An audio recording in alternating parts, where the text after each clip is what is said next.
ഒരിക്കലും ഈസി അല്ല. അതെ അതെ എഴുത്താണ് ലോകത്തിലെ ഏറ്റവും പാടുള്ള പരിപാടി. അതെ അതെ അതിന് അതിൻ്റെ മുകളിലൊരു പാടുള്ള പരിപാടി ഇല്ല. കാരണം നമുക്ക് കോപ്പി അടിക്കുന്നതല്ലല്ലോടാ. അതെ അതെ നമ്മൾ ഒരു വെള്ള പേപ്പർ എടുത്തിട്ട് നമുക്കിത് ആരൊക്കെയോ കൊണ്ടും തന്നെയുള്ളൂ അതെ ചിന്ത.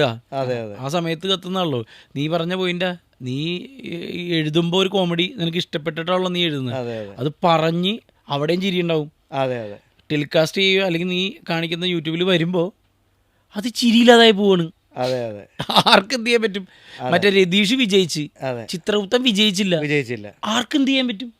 എനിക്കൊന്നും ചെയ്യാൻ പറ്റൂല അതെ അതെ എന്ന് കരുതിയിട്ട് ഞാൻ അതിന് പുതിയതായിട്ട് എഴുതാതിരിക്കണോ? അതെ അതെ അങ്ങനെയില്ല എന്ന് പറഞ്ഞ അതെ. നമ്മളിപ്പോ കടകളിൽ പോവാണെങ്കിലും ഒരു ഫണ്ടിന് വേണ്ടി ചേട്ടാ ഒരു രതീഷ്, അതെ അതങ്ങനെ പറയാറുണ്ട്. അതെ. പക്ഷെ ചിലത് വർക്കാവും, ചില വർക്കാവാതെ പോവും. അതാണ് ഈ അടുത്ത കാലത്ത് ഒരു കുഞ്ഞു പറഞ്ഞില്ലടാ, ചിലത് റെഡിയാവും, ചിലത് ചിലത് ശരിയാവില്ല, ചിലത് എൻ്റെ ശരിയാവും. ശരിയായില്ല, എന്നാലും എനിക്ക് കുഴപ്പമില്ല. എന്നാലും എനിക്ക് കുഴപ്പമില്ല എന്ന് പറഞ്ഞതാണ് ലോകത്ത് ഞാൻ ഇതുവരെ കേട്ട ഏറ്റവും വലിയ